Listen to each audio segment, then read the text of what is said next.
Pemirsa, Universitas di Ponorogo menjadi sorotan setelah mahasiswa program pendidikan dokter spesialis atau PPDS bernama Aulia Risma Lestari meninggal dunia.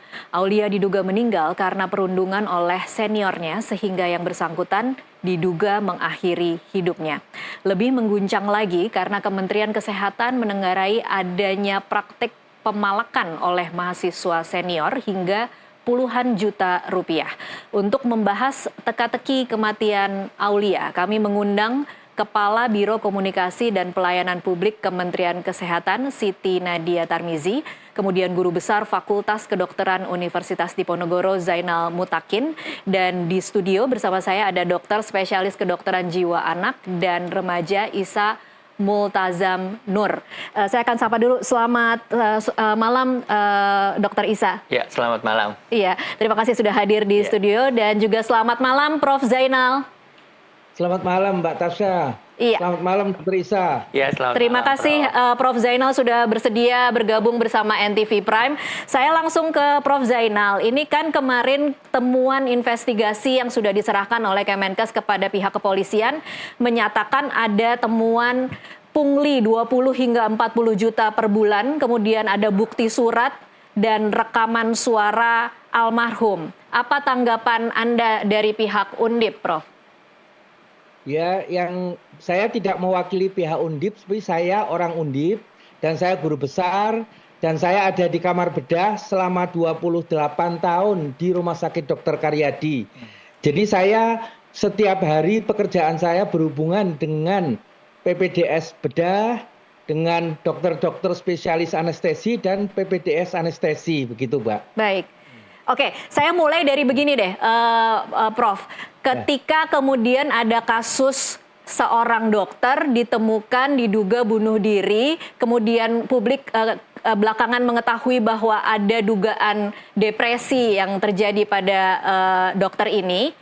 Bagaimana Anda melihat peristiwa ini? Apakah memang ini budaya yang terjadi di Undip? Saya rasa tidak tepat kalau dikatakan budaya, bahwa kasus kematian ini harus artinya kita semua bersedih dengan kasus ini, Mbak, ya. Kita semua ikut berduka. Tetapi kalau tiba-tiba di hari pertama kejadian sudah ada pernyataan dari Menteri Kesehatan bahwa ini kasus bunuh diri dan ini kasusnya karena perundungan, itu amat disayangkan. Itu suatu hal yang tergesa sekali. Karena tugas menjadi kepolisian itu bukan tugas Kementerian Kesehatan. Ada aparat kepolisian yang punya kewenangan untuk mengadakan penyelidikan tentang kasus ini dengan data-data yang ada, yang data-data dimiliki oleh Kementerian Kesehatan maupun data yang ada ditemukan. Kita juga punya tim yang melakukan penelaahan masalah ini, semua diberikan kepada kepolisian. Biarkan kepolisian yang membuat suatu studi tentang ini dan membuat suatu pernyataan, dan faktanya setelah Kementerian Kesehatan melangkah mengambil keputusan menghentikan program studi anestesi di Rumah Sakit Karyadi, diikuti hari Jumat, itu hari Selasa kalau tidak salah kejadian, hari Jumat pernyataan dari Kapolrestabes di Semarang menyatakan tidak ada bukti itu suatu perundungan, pertama. Terus juga dari pengacara keluarga yang bersangkutan membuat pernyataan tidak ada bukti bahwa itu suatu tindakan bunuh diri. Terus pada hari Sabtunya, ya Sabtu minggu yang sama, jadi kira-kira 5 hari kemudian, dari kepolisian menyatakan penyebab kematiannya adalah penggunaan obat-obat anti nyeri yang bersifat pelemas otot yang berlebih. Jadi tidak ada kata-kata dari kepolisian, tetapi Kementerian Kesehatan, Menteri Kesehatan sudah melakukan penghakiman. Dia sekaligus sebagai seorang polisi, dia sebagai jaksa, dan dia juga berperan sebagai hakim yang menghukum. Oke. Menentukan benar dan salah. Itu yang kami sayangkan, Mbak. Baik, kita akan langsung tanyakan Prof. Zainal ke Kepala Biro Komunikasi dan Pelayanan Publik Kemenkes. Ada Ibu Siti Nadia Tarmizi. Mbak Nadia, apa yang sebenarnya kemarin ditemukan dan diserahkan kepada pihak kepolisian mungkin bisa dibagi, dan apa saja temuan-temuan yang menurut Anda cukup mengagetkan yang ditemukan oleh Kemenkes dalam kasus kematian Dr. Aulia ini? Ya, baik, terima kasih. Pertama-tama mungkin kami mempertegas lagi ya bahwa mengapa kemudian Kementerian Kesehatan.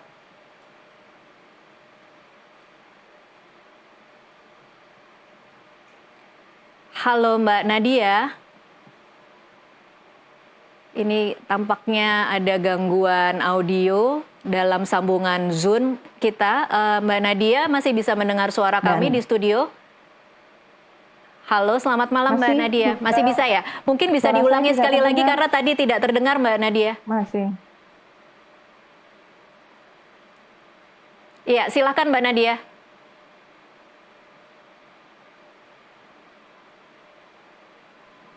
Oke, tampaknya kita harus memperbaiki hubungan Ya, sambungan Zoom dengan Siti Nadia Tarmizi, Kepala Biro Komunikasi dan Pelayanan Publik Kementerian Kesehatan. Saya kembali lagi ke Prof. Zainal untuk melanjutkan Ya. tadi.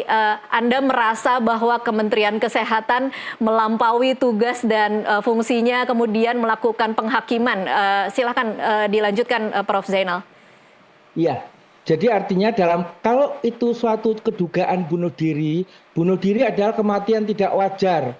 Artinya di sini kepolisian punya kewenangan untuk meneliti, menelaah, menyelidiki sampai nanti terbukti dari hasil penelitiannya, dari hasil penyelidikannya untuk menyatakan penyebab kematian yang sesungguhnya. Di situ kewenangan dari kepolisian. Baik. Tapi kalau boleh bertanya ke Prof. Zainal, saya tidak tahu apakah Anda Betul. mengetahui bagaimana proses investigasi internal yang dilakukan oleh Undip. Apa sebenarnya yang sudah dicari tahu oleh Undip kepada bagaimana hubungan senior dan junior dokter PPDS di Undip? Jadi kita di Undip di Rumah Sakit Dr. Karyadi sebagai sebuah rumah sakit vertikal ditempatkan di situ sebanyak 1.055 mahasiswa PPDS saat ini. Oke. Ya.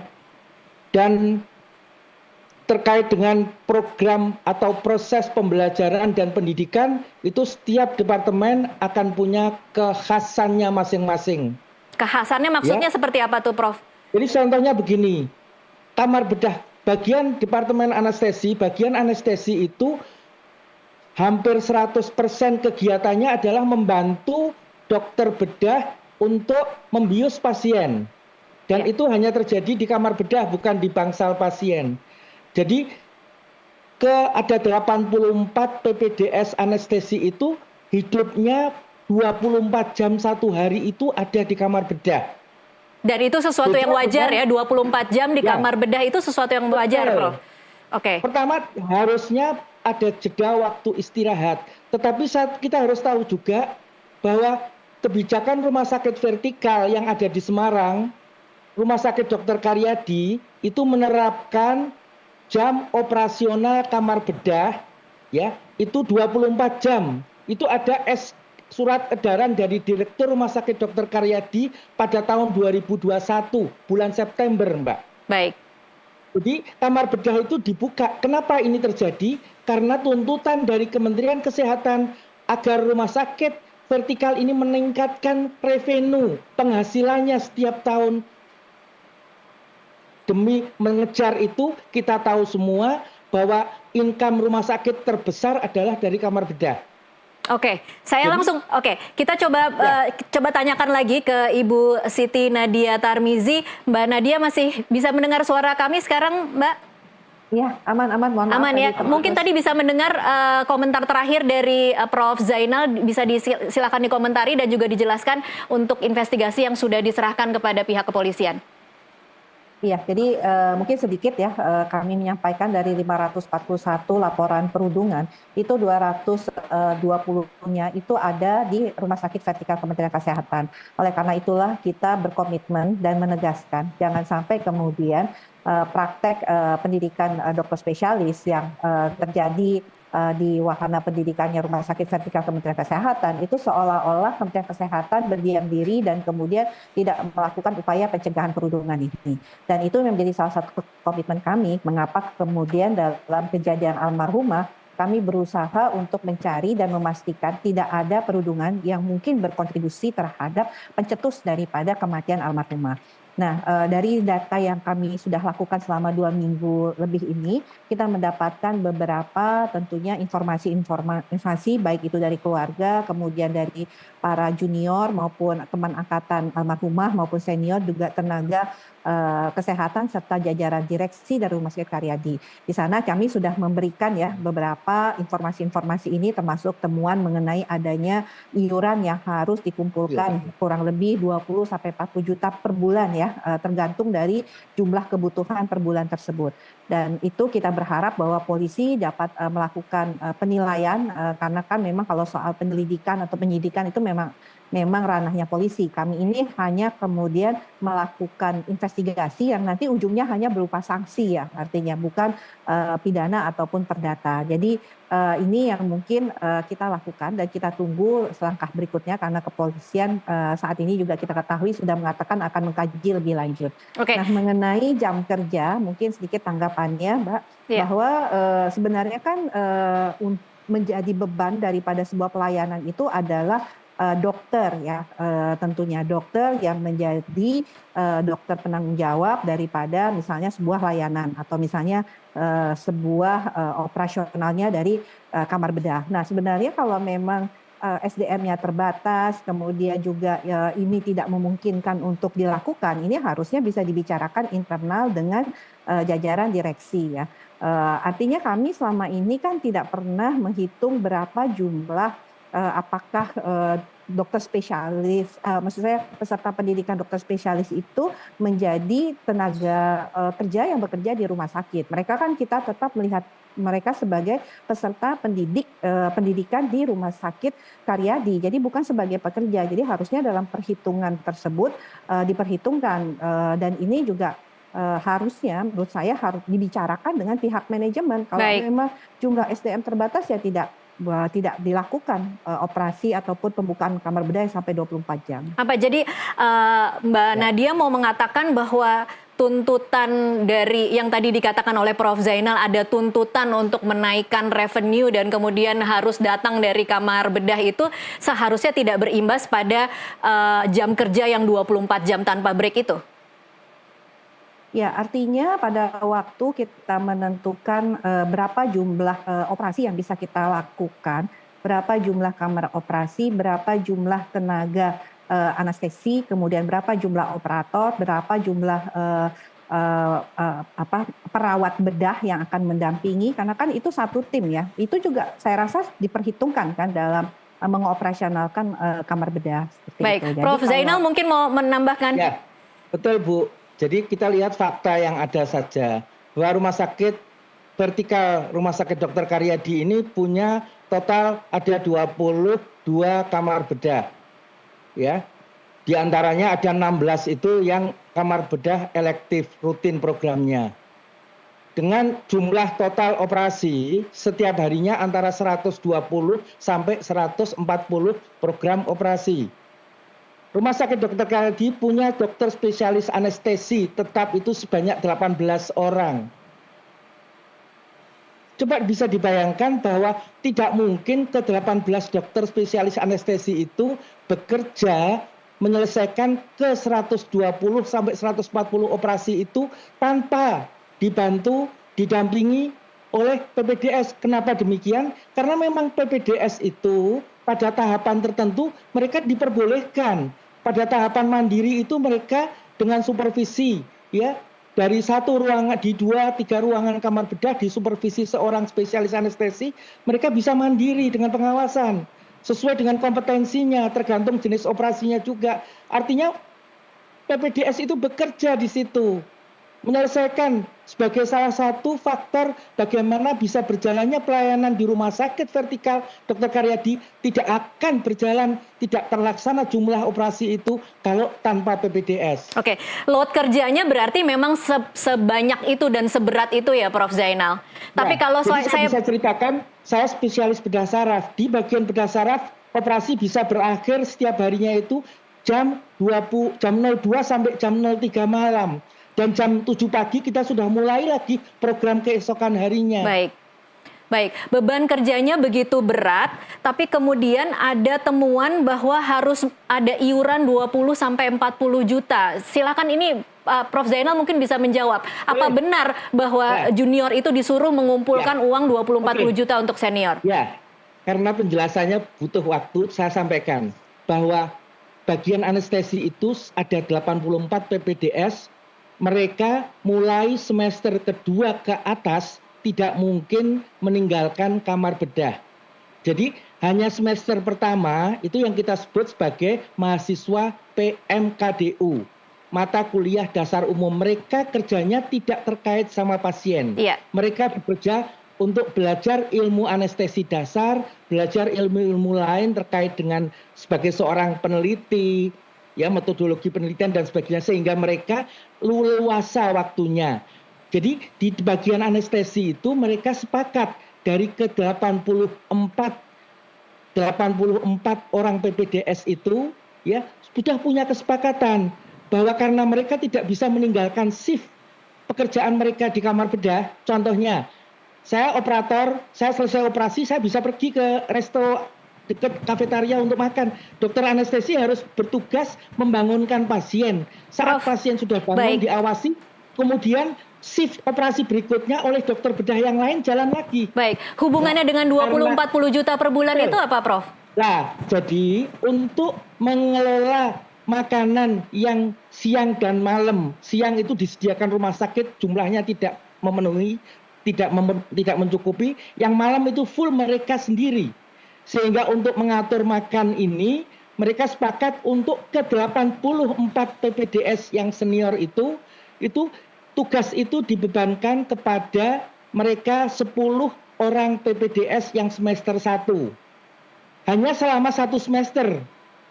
Nanti setelah semester berikutnya mereka masuk semester 2, mereka masuk ke sistem ke rumah sakit, digantikan tugas itu oleh mahasiswa yang semester baru masuk lagi. 10 orang, antara 10 sampai 14 orang. Baik, jadi 20-40 juta ini untuk apa, Prof? Betul. Jadi hitung aja 1 hari 100 orang untuk makannya itu. Untuk makan, oke. Ya, itu habisnya berapa dihitung Mbak kira-kira? 100 orang untuk makan setiap harinya bisa menghabiskan sekitar 1 juta rupiah. Oke. Antara 800.000 sampai 1 juta. Ya. Kalau 1 bulan jadinya berapa?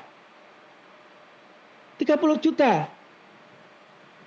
Itu adalah harusnya menjadi tanggung jawab rumah sakit karena mereka bekerja di dalam rumah sakit.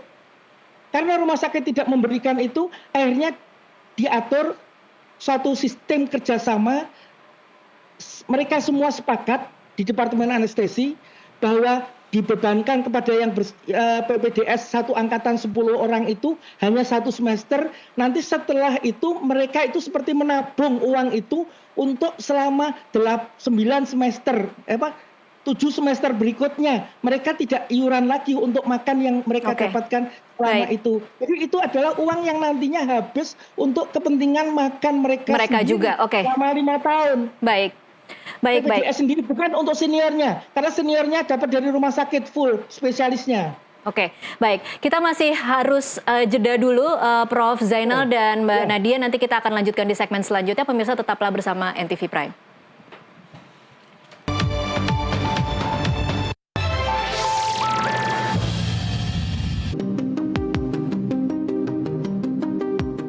Kematian Aulia Risma Lestari menggegerkan Universitas Diponegoro Semarang.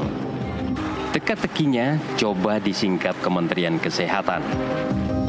Hasilnya, peserta PPDS itu diduga menjadi korban perundungan seniornya di Fakultas Kedokteran Universitas Diponegoro. Kementerian Kesehatan juga menemukan adanya praktik pemalakan dari mahasiswa senior kepada mahasiswa junior. Besaran uang palak mencapai 40 juta rupiah. Undip membantahnya. Mereka menegaskan tidak ada perundungan dan pemalakan di Fakultas Kedokteran. Ketimbang membantah, jauh lebih baik jika Undip mengemukakan bukti-bukti tentang penyebab kematian Aulia Risma Lestari. Jika benar ada perundungan, pelaku wajib bertanggung jawab.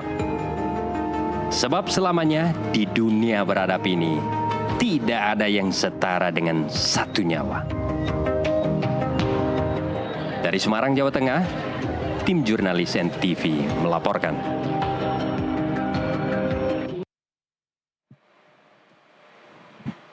Iya, pemirsa, kita lanjutkan perbincangan saya ke Dr. Isa Multazam Nur, dokter spesialis kedokteran jiwa, anak dan remaja. Dr. Isa, kalau kita melihat kasus kematian dari Dr. Aulia ini, iya. kemudian kan menjadi ada perdebatan apakah memang mengakhiri hidupnya ini memang benar karena depresi dan apakah depresi itu karena perundungan atau tidak. Nah, kita boleh tidak mulai dari bagaimana kita mengidentifikasi apakah itu perundungan atau bukan? Ya, kalau dari definisi perundungan ya kan itu dari bahasa Inggris ya, dari bullying ya. Nah, sebenarnya kan ada perlakuan yang tidak nyaman, bisa berupa paksaan atau kekerasan ya, atau intimidasi yang membuat individu yang menjadi korbannya itu merasa tidak nyaman. Akhirnya ya bisa muncul dampak-dampak psikologis. Dan dokter punya data bahwa perundungan di dunia kedokteran itu tidak hanya terjadi di Indonesia. Boleh di-share mungkin datanya, Dok? Ya, kalau saya lakukan literasi digital ya dari beberapa jurnal yang terbit di tahun-tahun terakhir ini ya, memang ada kasus perundungan di pendidikan dokter spesialis, tapi pendidikan itu di luar spesialis, ya, pendidikan dokter spesialis. Itu kan tapi di luar negeri ya. Iya. Kalau data itu kan paling yang saya temukan di Malaysia gitu ya. Jadi memang ada cukup tinggi juga ya 51%. 51% ini di Malaysia? Secara global. Secara global. 51% ada perundungan yang terjadi di dokter spesialis, pendidikan dokter spesialis. Jadi bilangnya workplace bullying, jadi perundungan di tempat kerja. Oke. Dan kita akan coba sajikan ada infografis supaya kita bisa tahu kira-kira bagaimana datanya di Indonesia. Ya, ini 24% mahasiswa PPDS mengalami gejala depresi dan ada 399 peserta PPDS ingin mengakhiri hidup. Jadi survei ini dilakukan oleh Kementerian Kesehatan pada bulan Maret. Sebenarnya sudah memetakan ada 399 peserta PPDS yang punya kecenderungan atau merasa ingin mengakhiri hidupnya. Dan itu termasuk Dr. Aulia. Data selanjutnya kita lihat. Ini PPDS berdasarkan gejala depresi.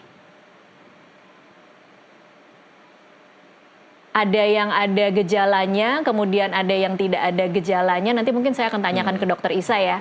Tapi menarik bagaimana data ini sebenarnya sudah dimiliki oleh Kementerian Kesehatan pada bulan Maret. Saya ingin kembali lagi ke Mbak Nadia. Mbak Nadia masih bersama kami? Iya, Mbak. Iya, Mbak Nadia, ini kan kita sebenarnya sudah punya data 399 PPDS depresi dan mengaku merasa ingin mengakhiri hidupnya. Ada waktu 4 bulan sebenarnya sebelum kemudian kejadian ini kita ketahui di 12 Agustus. Apa yang dilakukan oleh Kementerian Kesehatan setelah mendapatkan data-data seperti itu? Apakah memang tidak ada yang dilakukan sama sekali sehingga akhirnya benar-benar bunuh diri atau seperti apa, Mbak Nadia? Iya, jadi kan kita sudah menyadari ya perundungan itu bisa menjadi pemicu salah satunya gangguan kesehatan mental ya. Oleh karena itu kan kita melakukan survei itu hampir 12.000 PPDS yang mengisi ya melalui survei cepat ya. Tapi dari situ kita mendapatkan walaupun ya banyak kontroversi yang mengatakan bahwa survei itu tidak betul-betul menunjukkan kondisi sebenarnya. Tapi dari survei cepat itu kita mendapatkan PPDS yang kemudian dikategorikan tidak mengalami gangguan kesehatan jiwa itu hanya 36%. Jadi bisa bayangkan 60%-nya itu mengalami gangguan kesehatan jiwa mulai dari yang sifatnya minimal, kemudian ringan, sedang, dan berat yang sampai kemudian ingin melakukan bunuh diri minimal 1 sampai 2 hari setiap waktunya. Nah, oleh karena itu dengan kondisi 64% dengan gangguan kesehatan mental ini, Kementerian Kesehatan kemudian membuka online untuk kemudian hotline ya untuk kemudian memberikan konsultasi kesehatan jiwa. Ini dikomandai oleh Rumah Sakit Marzuki Mahdi dan juga Rumah Sakit Soeharto Soehardjan ya. Nah, ini kita sudah tangani karena ada 75 Mbak yang kemudian mengalami gangguan depresi berat yang tadi melukai diri sendiri, kemudian ingin punya perasaan bunuh diri. Nah, ini kita sudah berikan konsultasi dan ini kami merasa sangat sedih sebenarnya karena almarhum itu tidak termasuk yang terdeteksi pada kondisi tersebut ya. Jadi itulah kemudian mengapa kemudian kita membuat betul-betul komitmen ya untuk memastikan bahwa memang tidak ada perundungan yang menjadi pemicu dari kematian almarhumah ini. Mbak Nadia, yang 75 ini sudah kita tangani, Mbak. Sudah ditangani, oke. Dan pada waktu bulan Maret itu posisi almarhum di depresi yang mana, Mbak Nadia? Tidak ada, jadi karena yang almarhum tidak mengikuti survei tersebut ya, karena kami hanya mendapatkan 94%. Nah, ini kami tidak tahu apakah memang almarhumah tidak mau mengikuti survei atau kebetulan memang tidak bisa. Mungkin saya ingin menambahkan sedikit ya Mbak mengenai mengapa tadi tanggung jawab, mengapa kemudian Rumah Sakit Karyadi juga tidak bisa menyiapkan atau memenuhi semua kebutuhan daripada dokter spesialis ya, karena sebagai wahana pendidikan, tempat di mana dokter spesialis itu menempuh pendidikan, itu biaya yang dibayarkan dari universitas itu kurang lebih hanya 4 juta sampai dengan dokter mahasiswa tersebut lulus ya. Nah, sementara secara umum saja kalau kita lihat kurang lebih biaya yang dibutuhkan itu adalah sekitar 25 juta. Jadi kalau dilihat ya dengan kondisi seperti itu ini merupakan tantangan ya. Pasti Rumah Sakit Karyadi akan mengalami defisit kalau kemudian harus melakukan tersebut. Tapi menurut saya sebenarnya hal-hal ini kan harusnya bisa dikomunikasikan karena seperti yang pernah saya dengar bahwa sebenarnya Rumah Sakit Karyadi dan Undip itu kan seperti satu mata uang ya, seperti koin yang bolak-balik dan artinya menempel. Jadi hal-hal ini sebenarnya harusnya sudah bisa dibicarakan dan menurut saya juga kalaupun ya, ini tadi disampaikan digunakan untuk membelikan makanan ya, alangkah lebih eloknya kalau kemudian uang tersebut karena memang untuk kebutuhan kita sebagai senior yang kemudian tidak bisa harus meninggalkan ruang operasi itu diganti aja, dikembalikan seperti itu. Jadi mereka tidak perlu melakukan urunan seperti itu karena kan mungkin saja ada yang sanggup, ada yang tidak sanggup seperti itu kan dengan jumlah seperti itu. Baik, Prof. Zainal mungkin mau menanggapi. Ya, betul.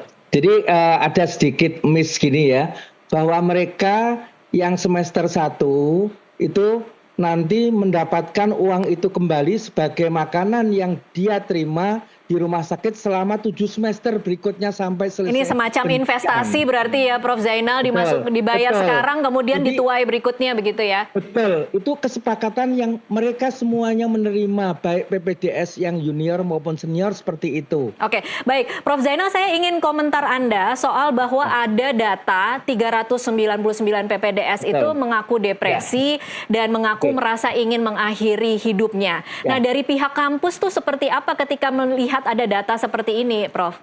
Ya, jadi dari kampus itu sudah dari awal kita punya badan konsultasi mahasiswa dan kita rutin menerima persoalan-persoalan yang terjadi di PPDS, bukan hanya soal depresinya, soal hubungan sampai rumah tangga PPDS yang mengalami retak dan sebagainya itu dikonsultasikan ke badan konsultasi mahasiswa kita. Ya itu sudah berjalan. Tapi berarti diakui tidak ada perundungan sebenarnya di PPDS di Rumah Sakit Dr. Karyadi? Mbak, bukan. Perundungan itu ada, tetapi kita sudah melakukan upaya itu sejak awal pandemi terkait dengan banyaknya dokter yang meninggal termasuk PPDS juga. Ya, itu kita sudah melakukan upaya adanya peraturan rektor terkait masalah pencegahan bullying, terkait sanksi. Kita ada satgas anti bullying yang keliling dari satu departemen ke departemen yang lain. Dan ada yang diberi sanksi, Prof. Zainal? Ada. Jadi sudah ada 2021 itu seorang PPDS yang dikeluarkan. PPDS yang tahun dikeluarkan, jadi bukan 2022 seniornya yang betul. dikeluarkan ya? Bukan. Mengapa, Tapi karena Prof? perundungan ini dilakukan oleh senior kepada junior. Oh, senior dan Jadi PPDS itu ada 8 semester, Mbak. Oke. Kalau di berdasarkan bahkan 11 semester. Jadi terkait Dr. Aulia yang ingin saya sampaikan adalah pada saat ini informasi dari kepala program studinya. Pada saat semester 2, dia saat ini sudah masuk ke semester 5. Saat semester 2 yang bersangkutan itu pernah datang khusus menghadap kepada ketua program studi menyatakan keinginannya untuk mundur. Karena dia merasakan bahwa secara fisik dia tidak bisa mengikuti irama kerja yang ada di departemen di program studi anestesi. Lalu apa Kemudian- yang dilakukan oleh pihak kampus? Kita bersama kemudian karena masalahnya dihadapin, dia mengatakan orang tuanya tidak menghendaki itu, kemudian berkonsultasilah dengan orang tua juga, dianjurkan untuk mengurungkan niat itu. Mengapa? Karena orang tuanya keberatan kalau harus nantinya, kita tahu Aulia ini penerima bantuan beasiswa Kementerian Kesehatan. Dihitung pada saat semester 2 yang harus dikembalikan itu hampir mencapai 400 juta rupiah kalau dia mundur. Dan pada saat semester 4 dia mengulang lagi menyatakan keinginan itu, dihitung jumlah yang harus dikembalikan adalah 750 juta rupiah. Dari mana itu? Itu ketentuan yang ada dalam Permenkes nomor 37 tahun 2022 menyatakan penerima tubel harus selesai studinya. Kalau sampai tidak selesai studinya, kewajiban mengembalikan besaran yang sudah diterima sebesar dikalikan 5 kali lipat untuk spesialis dan 10 kali lipat untuk subspesialis. Baik. Nah, saya coba bandingkan ini dengan bantuan beasiswa dari lembaga lain yaitu LPDP. LPDP memberikan bantuan tetapi tidak ada sanksi seperti ini, mengembalikan jumlah yang diterima saja.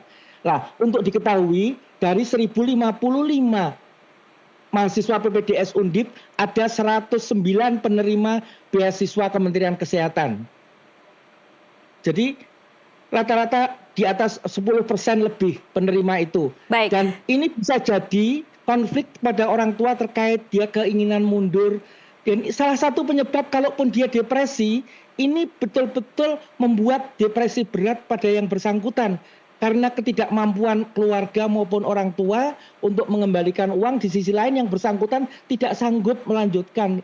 Dengan kita lihat dengar dari rekaman pembicaraan beliau dan sebagainya itu. Oke, sebelum saya ke Mbak Nadia, Prof.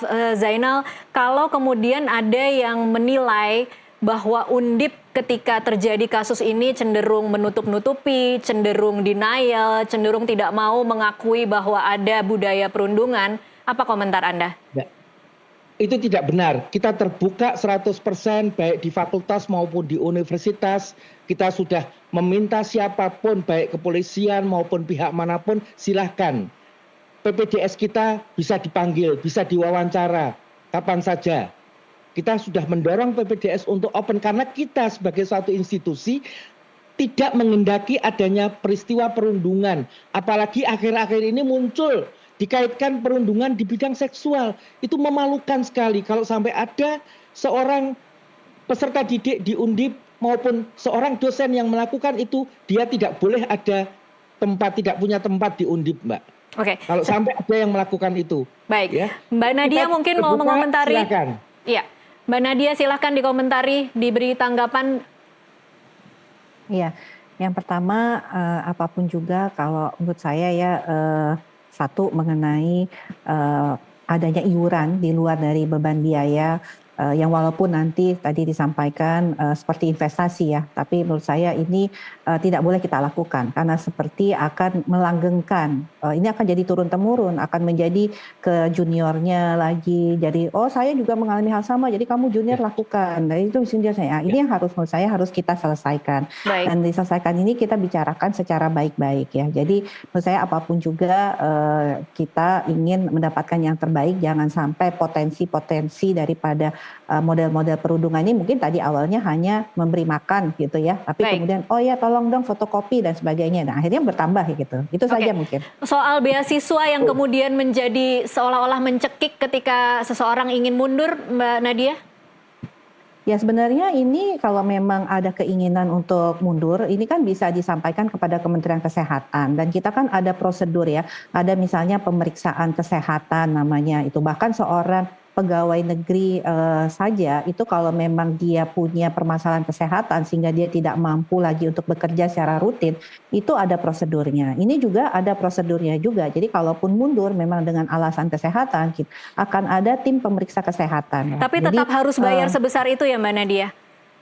Nah, nanti tergantung dari hasil pemeriksaan. Kalau memang dia terbukti bahwa tidak mampu, ada gangguan kesehatan yang tidak memungkinkan, nanti ada fleksibilitas tentunya. Tapi kalau kemudian itu ya, banyak sekali yang terjadi bahwa peserta pendidikan dokter spesialis itu, mereka di saat menempuh pendidikan, itu kan mereka mendapatkan beasiswa. Dan salah satu syarat untuk beasiswa itu, Mbak, sebenarnya adalah setelah menyelesaikan beasiswa, mereka harus mau ditempatkan di mana saja oleh Kementerian Kesehatan. Artinya dia tidak punya pilihan untuk berpraktek di tempat-tempat yang mungkin dianggap itu lebih baik ya. Jadi dia akan berpraktek di tempat-tempat yang terpelosok mungkin dan sebagainya. Nah ini yang seringkali dihindari oleh para penerima beasiswa ini. Itu yang kita jaga sebenarnya supaya jangan sampai masyarakat kita tidak mendapatkan pelayanan kesehatan dan upaya kita untuk bisa memeratakan pelayanan spesialis. Baik, saya ke Dokter Isa sebelum kita jeda Dokter Isa, tapi kalau Anda melihat cerita dari sisi kampus,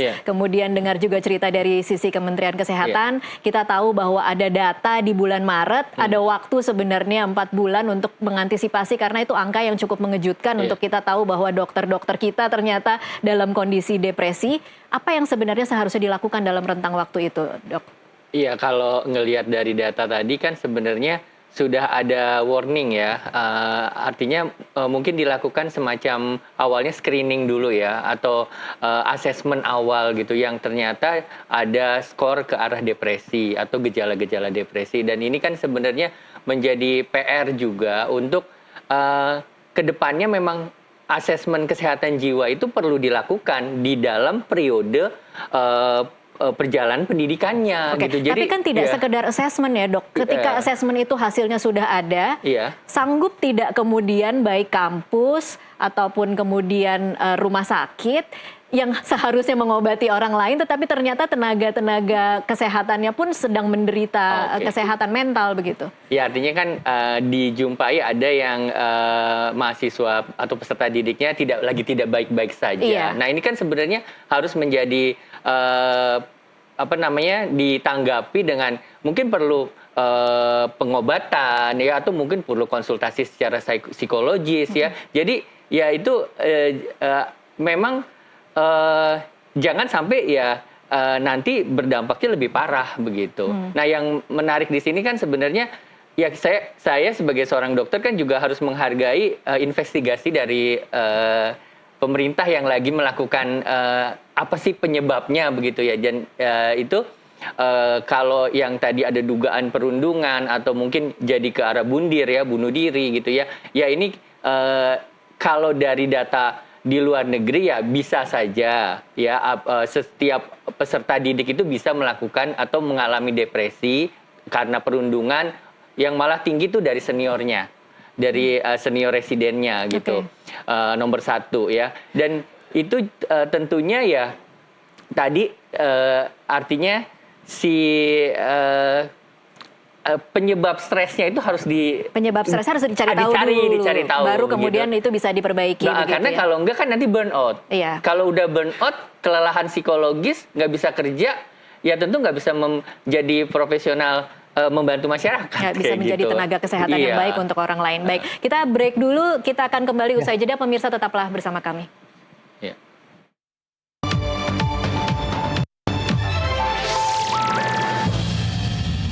Pemirsa, terima kasih Anda masih menyaksikan NTV Prime. Ini adalah segmen terakhir dalam perbincangan kita kali ini. Saya kembali lagi ke Prof. Zainal.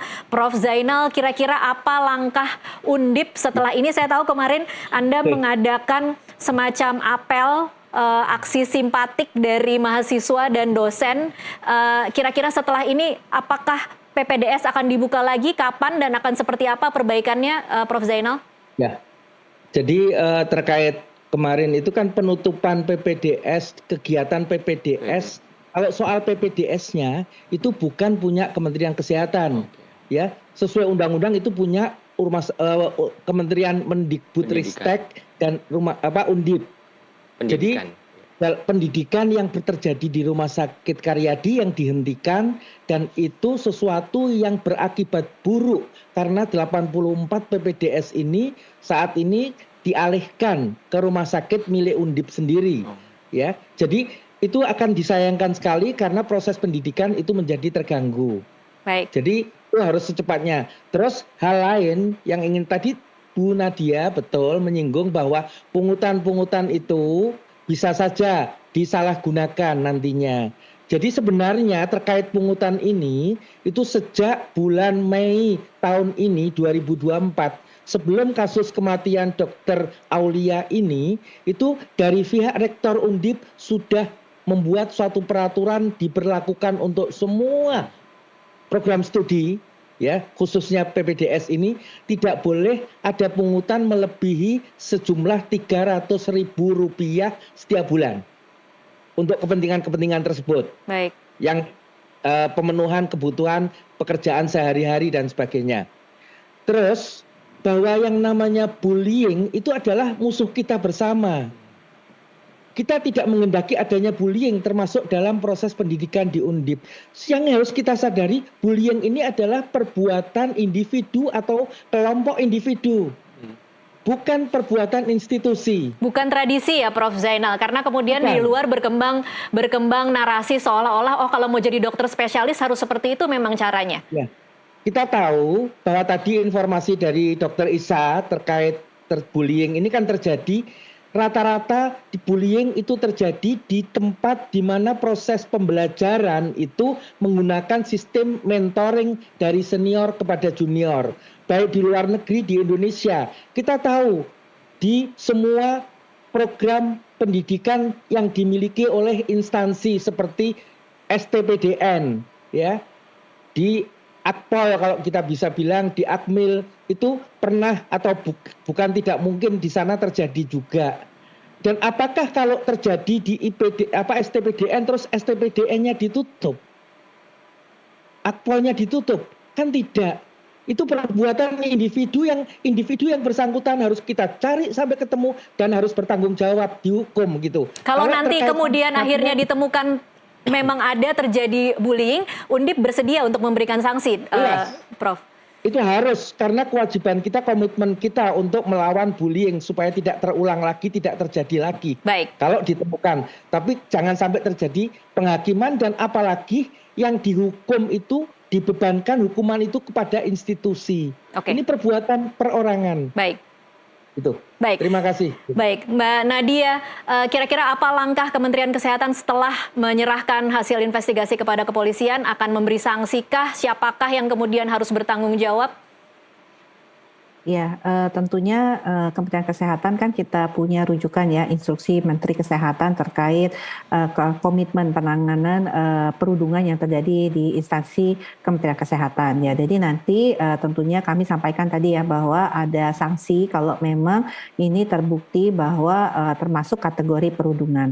Yang kedua adalah kami menyampaikan bukti ataupun hasil daripada investigasi ini kepada pihak kepolisian dengan harapan bahwa kepolisian akan lebih secara netral ya untuk kemudian memberikan bagaimana tanggapan terkait perundungan yang kita temukan atau seperti apa pengaruhnya atau dampaknya terhadap almarhumah. Nah, yang ketiga tentunya ini bagian komitmen kita bertiga bahwa baik dari sisi Kementerian Kesehatan, Kepolisian dan juga Undip untuk kita memang sebenarnya sama-sama tidak menyetujui adanya perundungan ini.